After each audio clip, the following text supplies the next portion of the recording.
In today's video, I'm going to teach you how to custom sort in Google Sheets. Sorting data in Google Sheets according to your specific preferences is a powerful way to organize your information efficiently.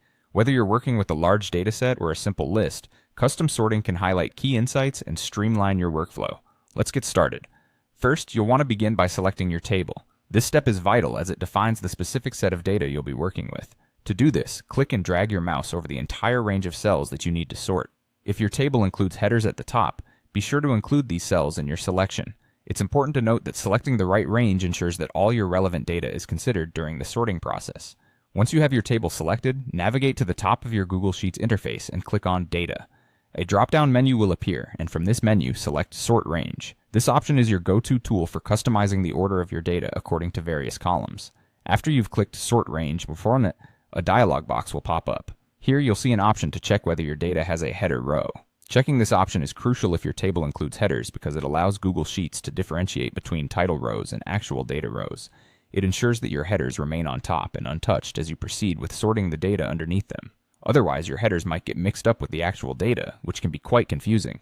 Now that you've confirmed the presence of header rows, it's time to choose your sorting column. This means selecting the column that contains the data you want to prioritize in your sort. For example, if you're sorting a list of names alphabetically, you'd select the column containing the names.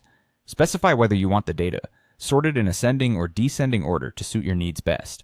Ascending order is great for sorting numbers from smallest to largest, or dates from the earliest to the latest.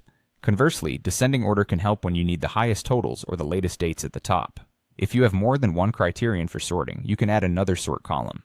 This feature is incredibly useful when you need to organize your data based on multiple factors. Click on Add Another Sort column within the same dialog box and select an additional column. For example, if you've already sorted by the name and want to further sort by the date of admission, you can do so here. Adding this secondary level of sorting will ensure your data reflects a layered organization, providing you with deeper insights. And that's it.